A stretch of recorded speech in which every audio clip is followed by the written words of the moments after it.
Hello বন্ধুরা, আজকে আমরা উপস্থিত হয়েছি ক্লাস 10-এর মডেল অ্যাক্টিভিটি টাস্ক গণিত যেটা আছে পার্ট 4, অর্থাৎ নতুন করে যে তোমাদের অ্যাক্টিভিটি টাস্ক দিয়েছে স্কুল থেকে, সেটার সমাধানগুলো আমি বুঝিয়ে বুঝিয়ে তোমাদের করে দেব। তোমরা খাতায় করে নেবে, আমি যেভাবে করব খাতাটা ঠিক সেইভাবে তোমরা সাজিয়ে নেবে। তো প্রথমে তোমরা যদি কোশ্চেনগুলো লিখে আর উত্তরগুলো লিখো খুব ভালো হয়, মাস্টাররা এতে খুশি হবে।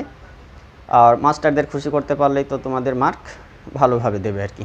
তো দেখো যে প্রথম প্রশ্নটা বলা আছে, এটা এই যে অ্যাক্টিভিটি টাস্ক, এটা তোমরা পার্ট 4 হিসাবে ধরতে পারো, কারণ এর আগে 3টা অ্যাক্টিভিটি টাস্ক অলরেডি জমা করে দিয়েছো। আজকে যেটা আছে আমরা শুরু করছি। তো একের যে প্রশ্নটা বলা আছে, এক বাস্তব সহযুক্ত একচল বিশিষ্ট দ্বিঘাত সমীকরণটি হলো এক্স, এ দিয়ে বলা আছে x bracket x square minus 1 minus 3x equal to 0, B দিয়ে বলা আছে x square into x square minus 1 minus 6x equal to 0, C দাগেরটা বলা আছে x into x minus 1 minus x equal to 0, D দাগেরটা বলা আছে 2x মাইনাস 4 ইকুয়াল টু 0। তো দেখো একের উত্তরটা এই কারণেই এ দাগেরটা হবে না, কারণ ব্র্যাকেটের মধ্যে এক্স স্কোয়ার আছেই, আর বাইরে একটা কি আছে বলো, x into x square minus 1 minus 3x equal two কত বলা আছে বলো 0। তো এক্সকে এক্স দিয়ে গুণ, এক্স স্কোয়ার দিয়ে গুণ করলে এক্সের কিউব পেয়ে যাব। এটা কত পেয়ে যাবো, x cube minus x minus 3x। তো এইখানে দেখো আমরা প্রথমেই পেয়ে যাচ্ছি এক্সের কিউব আছে, যদি কিউব থাকে তাহলে সেটাকে আমরা দ্বিঘাত সমীকরণ বলতে পাবো না। বি দাগেরটাও একই রকমভাবে হবে না, কারণ এক্স স্কোয়ার মাইনাস কত আছে বলো, x square into x square minus 1 minus কত লেখা আছে 6x। আচ্ছা যাই হোক, এখানে আমরা বুঝতে পারছি এক্স টু স্কোয়ার আর x square x to the power 4 হয়ে যাবে, তাহলে এটাও সঠিক উত্তর হবে না। সি দাগেরটা দেখো, সি দাগেরটা সঠিক উত্তর হবে, কারণটা দেখে নাও যে x into x minus 1 minus x equal two কত আছে 0, তো এটা সঠিক উত্তর হবে। কারণ হিসাবে যদি আমরা উল্লেখ করে দিই, তাহলে কারণটা কি দেখো, যে এটা যদি আমরা গুণ করে দিই তাহলে কত পেয়ে যাব, এক্স ইকুয়াল টু 0। এখান থেকে বা দিয়ে আমরা লিখতে পারছি এক্সকে এক্স দিয়ে গুণ করলে এক্স স্কোয়ার, এক্সকে মাইনাস এক্স দিয়ে গুণ করলে 1 দিয়ে গুণ করলে মাইনাস এক্স, মাইনাস কত থাকছে বলো, এক্স ইকুয়াল টু কত পেয়ে যাচ্ছি 0। তো এটাকে যদি আমরা সাজিয়ে লিখি এক্স স্কোয়ার মাইনাস এক্স যোগ করব, কিন্তু চিহ্নটা মাইনাস থাকবে, অর্থাৎ মাইনাস 2x ইকুয়াল টু কত পেয়ে যাচ্ছে বলো 0। তো এখানে দেখো চল একটাই আছে আর এক্সের সর্বোচ্চ ঘাত কত 2, অর্থাৎ এটা হচ্ছে একচল বিশিষ্ট দ্বিঘাত সমীকরণ। আর ডি দাগেরটাও হবে না, কারণ এখানে এক্সের ঘাত দেখো 1 আছে, তাই সঠিক উত্তর হবে সেই দাগেরটা। তো এইভাবেই তোমরা কারণটা দেখিয়ে দিবে। তো এটাই হচ্ছে একচল বিশিষ্ট দ্বিঘাত সমীকরণ।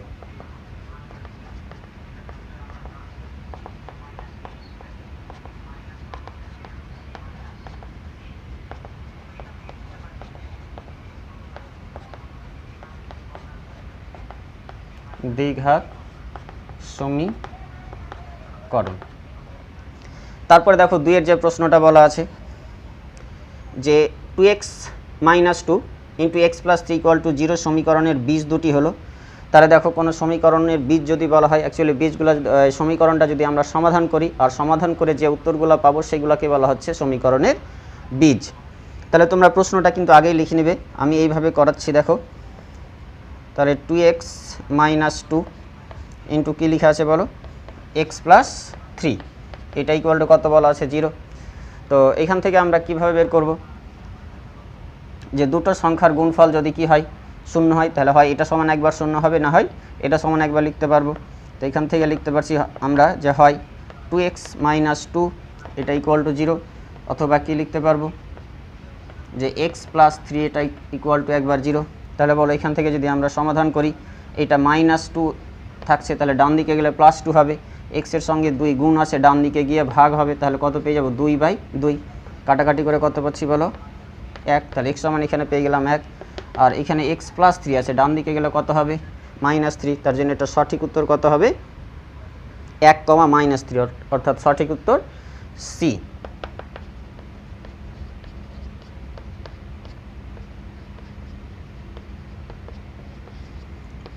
কত লিখবো আমরা -3, সঠিক উত্তর কত হবে 1,3।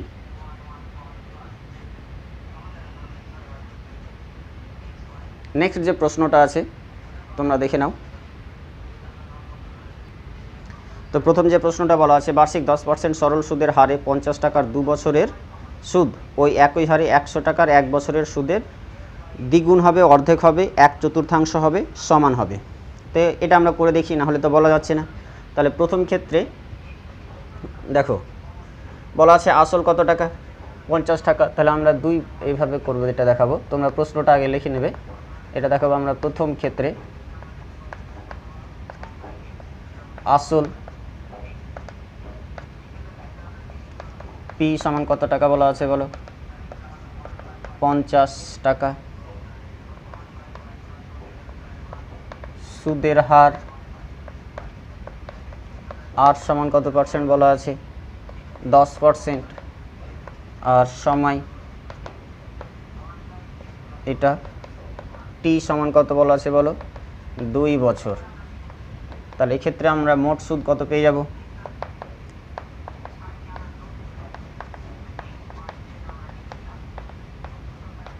মোট সুদের সূত্র কি জানি বলো, পি আর টি বাই 100, এত টাকা। এখানে যদি আমরা পি এর মান বসাই, পি এর মান হচ্ছে 50, আর এর মান কত বলো 10, আর টি এর মান কত 2, ইন্টু কত বাই দিয়ে 100 লিখব। তাহলে এটা যদি আমরা কেটে দিই, 50 দুগুণে 100, আবার 2 দিয়ে কেটে যাচ্ছে, তাহলে এখানে কত পেয়ে যাচ্ছি বলো 10। একই রকমভাবে যদি আমরা দ্বিতীয় ক্ষেত্রে বের করি,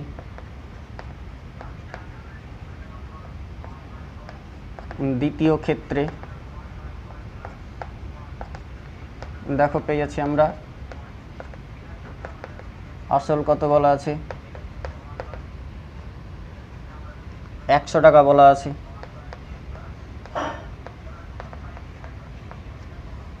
সুদের হার বলা আছে একই, অর্থাৎ কত হবে বলো 10%।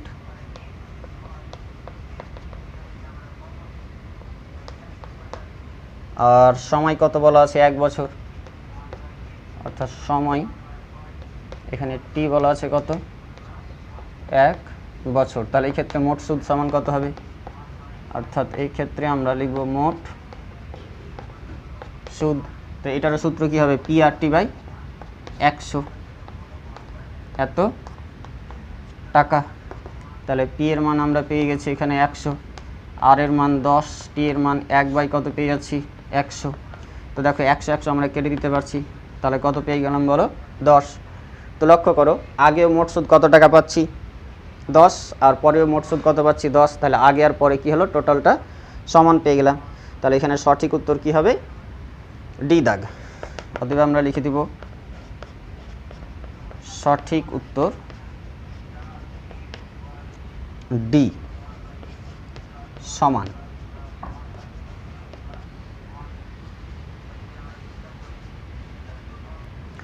তো দেখো 4-এর যে প্রশ্নটা বলা আছে, ও কেন্দ্রীয় বৃত্তের পি কিউ ও আর এস দুটি সমান দৈর্ঘ্যের, যা ও বিন্দু থেকে পি কিউ এর দূরত্ব 8 সেমি হলে ও বিন্দু থেকে আর এস যা এর দূরত্ব কত হবে।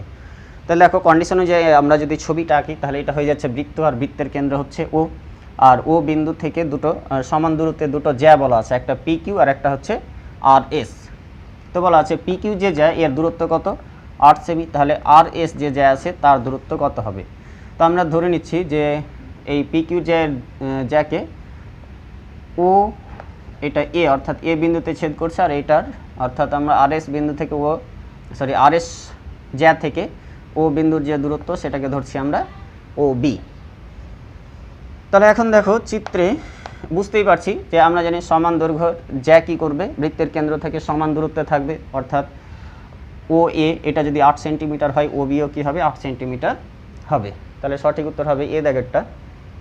তাহলে আমরা লিখতে পারবো চিত্রে বা চিত্রানুযায়ী যে পি কিউ সমান কি বলো আর এস। তাহলে এখান থেকে আমরা কি পেয়ে যাব, আর তাহলে ও এ সমান কি পেয়ে যাব আমরা ও বি। তাহলে এটাও কত পেয়ে যাব আমরা 8 সেমি, যেহেতু প্রশ্নে আমাদের বলাই আছে। তাহলে আমরা লিখতে পারবো যে আর এস জ্যায়ের দূরত্ব কত 10 সেমি।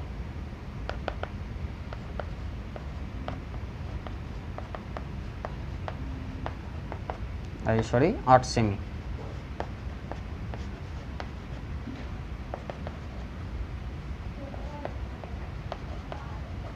তাহলে সঠিক উত্তর কি হচ্ছে এ দাগ।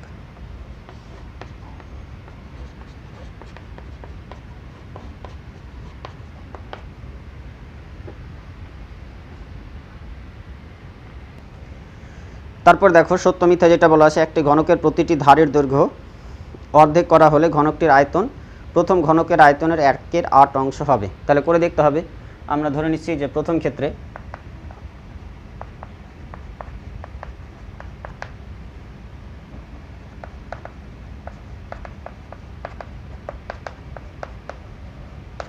বাহু কত ধরলাম, x একক, অতএব ঘনকের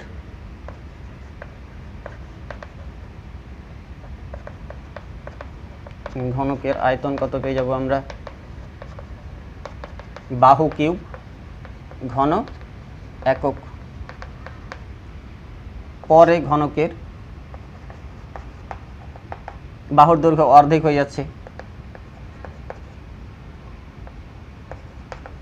পরে ঘনকের বাহু হয়ে যাচ্ছে, আগের যা বাহু থাকছে তার অর্ধেক, তাহলে এত একক। তো এখন আমরা কত পেয়ে যাব তাহলে, অতএব ঘনকের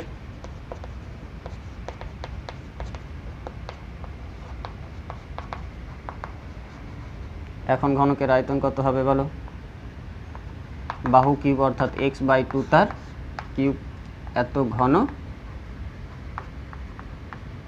একক। তাহলে এটা হচ্ছে x এর কিউব, আর 2 এর কিউব কত পেয়ে যাব 8। তো দেখো আগের ছিল x কিউব, আর এখন কত লিখতে পারবো 1/8 ইন্টু এক্স কিউব।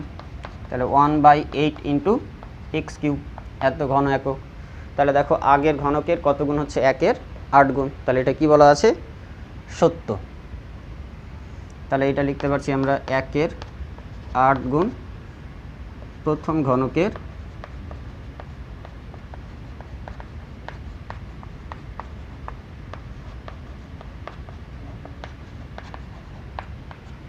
তাহলে এটা হবে সত্য।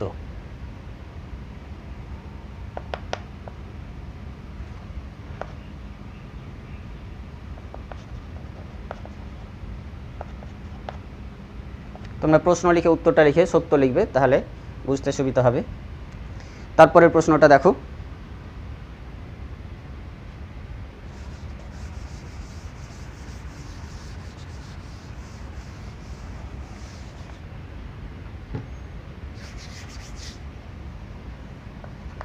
দুইয়ের 2 বলা আছে a/b সমান a/3 a/2 b/3 আর লেখা আছে c/4। এত হলে a অনুপাত b অনুপাত c সমান 4:3:2 হবে। তো দেখো এটা যেটা দেওয়া আছে এটা সমান আমরা কে ধরে নিচ্ছি, আমরা এটা ধরে নিলাম। তাহলে বলো এখান থেকে আমরা কি লিখতে পারবো, a/2 সমান একবার কে, b/3 সমান একবার কে, আর c/4 সমান একবার কে লিখতে পারবো। তাহলে বলো এখান থেকে a সমান কত পেয়ে যাব 2k, এখান থেকে b সমান কত পেয়ে যাবে বলো 3k, আর এখানে c সমান 4 × k অর্থাৎ 4k। তাহলে এখন যদি আমরা a অনুপাত b অনুপাত c বের করি, তো a এর মান কত বলো 2k, b এর মান কত বলো 3k, আর c এর মান পেয়ে যাচ্ছি আমরা 4k। k এগুলো আউট যদি করে দিই তাহলে 2:3:4। তো দেখো বইয়ে বলা আছে উল্টোটা 4:3:2। তাহলে এটা কি হবে, মিথ্যা। এটা হবে মিথ্যা। নেক্সট যে আছে প্রশ্নটা দেখো, 3-এরটা বলা আছে আসল p টাকা বার্ষিক চক্রবৃদ্ধি সুদের হার r% হলে দ্বিতীয় বছরের মূলধন কত হবে। তাহলে এখানে আসল বলা আছে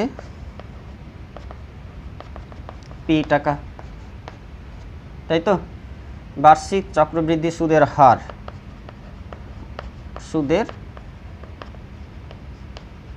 কত পার্সেন্ট বলা আছে r%, আর বার্ষিক বলা আছে মানে সময়,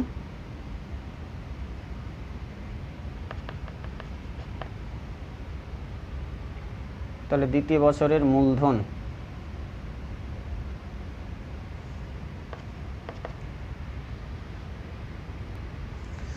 তো তাহলে সময় এটা বার্ষিক বলা আছে 1 বছর। তোমরা জানো যে চক্রবৃদ্ধি সুদের ক্ষেত্রে নিয়মটা হয় যে প্রথম বছরের যেটা সুদ হয় সেই সুদটা আবার দ্বিতীয় বছরের ক্ষেত্রে আসল হবে। তো কোনো ব্যাংকে যদি আমরা টাকা জমা রাখি সেই টাকাটা যদি আমরা দ্বিতীয় বছর অবধি রাখতে চাই তাহলে প্রথম বছরে যে টাকা রেখেছিলাম সেই টাকাটা আর তার সঙ্গে যে টাকা সুদ বাড়লো অর্থাৎ সুদের টাকা আর আসল মূলধন মিলিয়ে ওটা হয়ে যাবে আমাদের দ্বিতীয় বছরের মূলধন। ঠিক আছে, সাপোজ ধরো আমরা ব্যাংকে 100 টাকা রাখলাম, 1 বছর পর আমাদের সুদ বেড়ে 10 টাকা হয়েছে, তাহলে টোটাল 110 টাকা হবে। তো দ্বিতীয় বছরের ক্ষেত্রে এখানে আমাদের টোটাল যে টাকাটা হবে সেটা 110 টাকা মূলধন হবে। তাহলে এই ক্ষেত্রে আমরা চক্রবৃদ্ধি সুদ অর্থাৎ দ্বিতীয় বছরের মূলধন কত হবে? দ্বিতীয়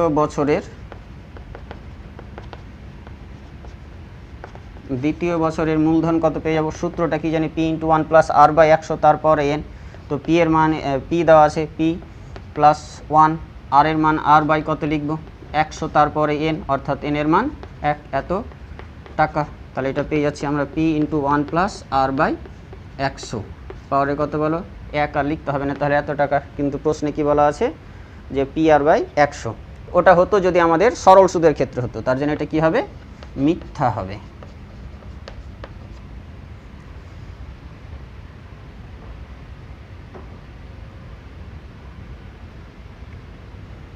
তো দেখো 4-এর যে প্রশ্নটা বলা আছে এরকম একটা চিত্র দেওয়া আছে, আর এই চিত্রের ও বলা আছে বৃত্তের কেন্দ্র, এ বি বলা আছে বৃত্তের ব্যাস।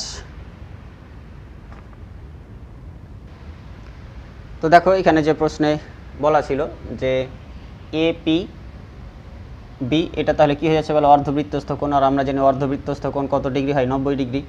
বলা আছে এ কিউ বি এই যে কোণ আছে এই কোণটা সূক্ষ্মকোণ হবে। তো সূক্ষ্মকোণ কাকে বলে? যেসব কোণের মান যদি 90 ডিগ্রি থেকে ছোট হয় তাকে বলবো আমরা সূক্ষ্মকোণ। তাই এখানে বুঝতেই পারছো যে এই যে কোণটা, এই কোণটা যদি নিচে ফোল্ড হয়ে যায় তাহলে কোণটা কিন্তু মান বেড়ে যাবে, অর্থাৎ এই কোণটার মান কী হবে বলো? 90 ডিগ্রি থেকে বেশি হবে। তাহলে এই কোণটা কি হবে বলো? 90 ডিগ্রি থেকে বেশি। তাহলে 90 ডিগ্রি থেকে বেশি হলে এটাকে কি সূক্ষ্মকোণ বলা যাবে? তাহলে এটা সূক্ষ্মকোণ কিন্তু হবে না। তাহলে সঠিক উত্তর এটা হবে কি? মিথ্যা। তারপরে আমরা শুরু করছি দেখো সংক্ষিপ্ত উত্তরধর্মী 3 মার্কেরগুলা। তো দেখো তারপরে যে প্রশ্নটা বলা আছে 3-এর 1 যে একটি লম্ববৃত্তাকার চোঙের আয়তন ও বক্রতলের ক্ষেত্রফলের সাংখ্যমান সমান হলে উহার ব্যাসার্ধের দৈর্ঘ্য নির্ণয় করো। তো এখানে ব্যাসার্ধ উচ্চতা কিছু বলা নেই, তাই আমরা ধরে নিচ্ছি যে লম্ববৃত্তাকার চোঙের ব্যাসার্ধ আর একক আর উচ্চতা ধরলাম এইচ একক। তাহলে লম্ববৃত্তাকার চোঙের বক্রতলের ক্ষেত্রফলের সূত্র কি জানি আমরা? 2 পাই আর এইচ বর্গ একক। আর আয়তনের সূত্র কি জানি বলো? তো আয়তনের সূত্র জানি আমরা পাই আর স্কোয়ার এইচ ঘন একক। তো বলা আছে এদের সাংখ্যমান সমান। সাংখ্যমান মানে বলতে বোঝায় যে একক ছাড়া যে মান এইটুকুটাকে বলা হয় সাংখ্যমান। তাহলে প্রশ্ন অনুসারে বা শর্ত অনুসারে আমরা কি করতে পারবো? দুটো সমান করতে পারবো। তো এখান থেকে লিখতে পারছি পাই আর স্কোয়ার এইচ সমান 2 পাই আর এইচ। তো দেখো আমরা দুই দিক থেকে পাই বাদ দিয়ে দিতে পারছি, এইচ বাদ দিয়ে দিতে পারছি। তাহলে এইখানে বাম দিকে থাকছে কত বলো? বা আর স্কোয়ার সমান এরকম লিখতে পারি 2 পাই আর এইচ বাই পাই এইচ। পাই কেটে দিচ্ছি, এইচ কেটে দিলাম। তাহলে এখানে আর স্কোয়ার সমান কত পেয়ে যাবো বলো? 2 আর। বাম দিকে দুটো আর আছে, ডান দিকে একটা, তাহলে একটা করে আর যদি আমরা বাদ দিয়ে দিই তাহলে আর সমান কত পেয়ে যাব? 2। অর্থাৎ আমরা পেয়ে যাব যে লম্ববৃত্তাকার চোঙের ব্যাসার্ধ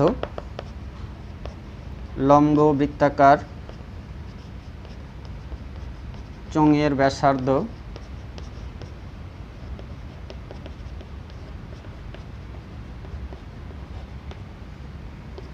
2 একক। তারপরে প্রশ্নটা বলা আছে দেখাও যে মিশ্র দ্বিঘাত করণীর 7 মাইনাস √2 এর অনুবন্ধী করণী 7 প্লাস √2।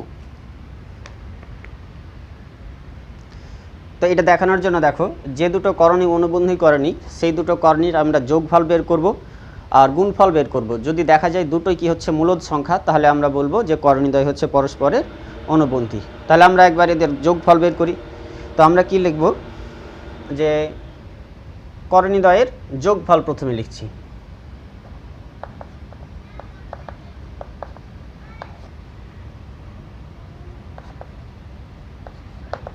করণীদ্বয়ের যোগফল,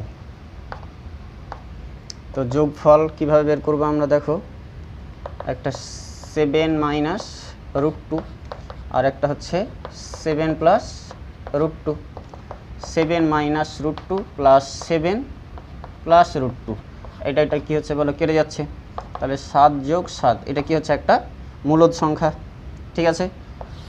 এবং আমরা বের করছি করণীদ্বয়ের গুণফল,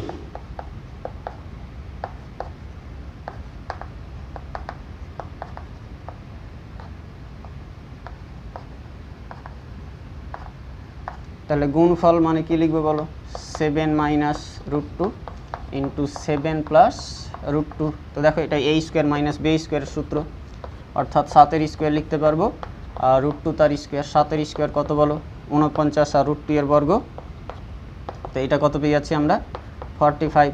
তো এটাও দেখো মূলদ সংখ্যা, মূলদ সংখ্যা মানে √ওভার যেন না থাকে, হ্যাঁ, তাহলে এই ধরনের সংখ্যাকে কি বলা হচ্ছে, মূলদ সংখ্যা।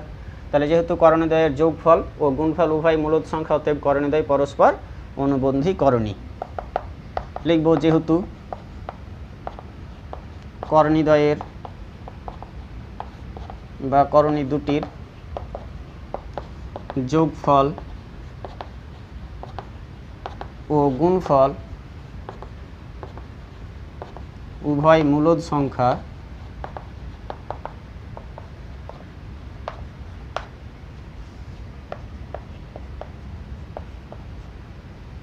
অতএব করণীদ্বয়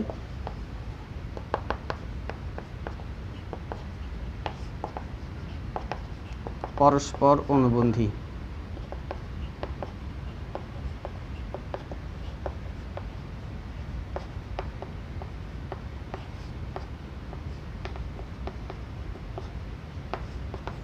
তাহলে হয়ে গেল দেখাও, মানে এটা প্রমাণ করতে বলা আছে, আমরা লিখে দিতে পারবো এটা প্রমাণিত। তারপরে দেখো তোমাদের 4-এর যে প্রশ্নটা দেওয়া আছে, যে যুক্তি দিয়ে প্রমাণ করো যে বৃত্তস্থ চতুর্ভুজের বিপরীত কোণগুলি পরস্পর সম্পূরক কোণ। তো এটা তোমাদের বইয়ে করে দেওয়া আছে, তবু আমি এখানে করে দিচ্ছি, দেখে নাও তোমরা। তো দেখো আমরা 4-এর যে প্রশ্নটা ছিল তার সমাধানটা লিখে দিয়েছি, আর এখান থেকে আমি তোমাদের বুঝিয়ে দিচ্ছি। তো প্রশ্নে বলা আছে যে কোনো একটা বৃত্তস্থ চতুর্ভুজ যদি হয় তাহলে তার বিপরীত কোণগুলো কী হবে, সম্পূরক কোণ হবে। তো আমরা ধরলাম যে এ বি সি ডি, তাই তো, এটা 4টা বাহু আছে, তাহলে কি হবে একটা চতুর্ভুজ। তাহলে আর চতুর্ভুজের দেখো 4টা শীর্ষবিন্দু বৃত্তের পরিধির উপরে আছে, তাহলে অবশ্যই এ বি সি ডি কি হচ্ছে একটা বৃত্তস্থ চতুর্ভুজ। তাহলে এ বি সি ডি বৃত্তস্থ চতুর্ভুজ হলো। এখন বলা আছে যে প্রমাণ করতে হবে যে এই যে চতুর্ভুজ আছে তার বিপরীত কোণগুলো কি হবে, সম্পূরক কোণ, অর্থাৎ দুটো কোণের যোগফল যদি 180 ডিগ্রি হয় তাহলে সেই ধরনের কোণকে বলা হয় সম্পূরক কোণ। তো বিপরীত কোণ কোনটা, ধরো এই যে ডি কোণ, এর বিপরীত কোণ কত, বি কোণ, অর্থাৎ আমরা দেখাতে হবে এ বি সি আর এ ডি সি এই দুটো কোণের যোগফল কত, এ বি সি আর এ ডি সি এটার যোগফল কত বলো, 2 সমকোণ দেখাতে হবে। আর এই বি এ ডি যে কোণটা থাকছে বি এ ডি, এর বিপরীত কোণ কী হবে বলো, বি এ এই বি সি ডি, তাহলে বি এ ডি আর বি সি ডি এর যোগফল কত দেখাতে হবে, 2 সমকোণ। আমরা এটা প্রমাণ করার জন্য অঙ্কন করলাম, পরে থেকে ও এ আর ও সি যোগ করেছি, তাহলে ওটাই লিখে দিয়েছি এ কমা ও এবং ও কমা বি যোগ করলাম।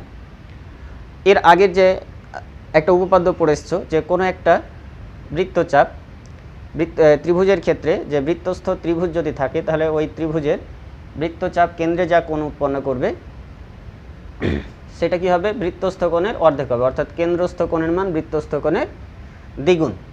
তো এখানে দেখো এডিসি যে চাপ আছে, এডিসি কোণ চাপটা বলে এই চাপটা, এর কেন্দ্রে কোণটা কোণ উৎপন্ন করছে এই কোণটা, তাহলে এই কোণটা দেখো 180 ডিগ্রি থেকে বেশি, আর যেসব কোণের মান 180 ডিগ্রি থেকে বেশি তাদেরকে বলা হয়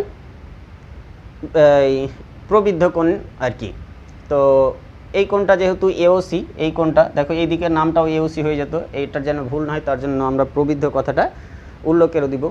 তাহলে এডিসি চাপের উপর এর সম্মুখ কেন্দ্রস্থ কোণ হচ্ছে এওসি, আর বৃত্তের উপরে যে কোণ এই চাপটা বৃত্তের উপরে অর্থাৎ এবিসি কোণ উৎপন্ন করছে, তাহলে বৃত্তস্থ এডিসি বৃত্তচাপ দ্বারা গঠিত কেন্দ্রস্থ কোণ কি হচ্ছে এওসি, তার আগে প্রবৃদ্ধ লিখেছি যেহেতু 80 ডিগ্রি থেকে বেশি, আর বৃত্তস্থ কোণ কত পেয়ে গেছি বলো, এবিসি। তো এই প্রবৃদ্ধ অর্থাৎ কেন্দ্রস্থ কোণ সমান 2 গুণ বৃত্তস্থ কোণ। আবার দেখো এবিসির সঙ্গে 2 গুণ আছে, তাহলে এটা কত হয়ে বসতো, নিচে হয়ে যেত। তো একবারে আমরা লিখে দিয়েছি কোণ এবিসি সমান কত, হাফ ইন্টু প্রবৃদ্ধ এওসি। ঠিক একই রকমভাবে যখন আমরা এবিসি বৃত্তচাপের কথা ভাববো তখন কেমন হবে বলো, কেন্দ্রে কোণ উৎপন্ন করছে এওসি আর বৃত্তের উপরে এডিসি। তো ওটা লিখছি এবিসি বৃত্তচাপ দ্বারা গঠিত কেন্দ্রস্থ কোণ এওসি এবং বৃত্তস্থ কোণ কত বলো, এডিসি। তাহলে এওসি সমান 2 গুণ এডিসি। তাহলে এডিসি সমান কত হয়ে যাবে, আগের মতো নেমে 2টা এর নিচে হয়ে যাবে, তাহলে হাফ ইন্টু এওসি। এখন যদি এটাকে 1 নম্বর সমীকরণ, এটাকে 2 নম্বর সমীকরণ দিই, আর দুটো সমীকরণ যদি আমরা যোগ করে নিই, তো যোগ করার নিয়ম হচ্ছে বাম পক্ষের সঙ্গে বাম পক্ষ যোগ করব, অর্থাৎ এবিসি যোগ এডিসি, আর ডান পক্ষটার সঙ্গে ডান পক্ষটা যোগ করব, অর্থাৎ হাফ প্রবৃদ্ধ এওসি যোগ হাফ এওসি। তো এখানেও দেখো 1 এর 2 আছে, এখানেও 1 এর 2 আছে, 1 এর 2 যদি আমরা কমন নিই পড়ে থাকছে প্রবৃদ্ধ এওসি, আর এখানে শুধু এওসি। তো জ্যামিতির যোগ আমাদের ছবি থেকে করতে হবে। এওসি বলতে এই কোণটা বোঝাচ্ছে প্রবৃদ্ধ এওসি, আর এমনি এওসি বলতে শুধু এই কোণটা, তাহলে টোটাল কোণটা বোঝাচ্ছে। আর টোটাল কোণটার কত ডিগ্রি হয়, ত্রিভুজের কেন্দ্রে এই বৃত্তের কেন্দ্রে কত ডিগ্রি কোণ উৎপন্ন করে, 360 ডিগ্রি, অর্থাৎ 4 সমকোণ। তাহলে এটা লিখতে পারবো 4 সমকোণ, 2 দিয়ে কেটে দিলে আমরা কত পেয়ে যাচ্ছি বলো, 2 সমকোণ। তাহলে আমরা 2 দিয়ে কেটে গেলাম 4 সমকোণ।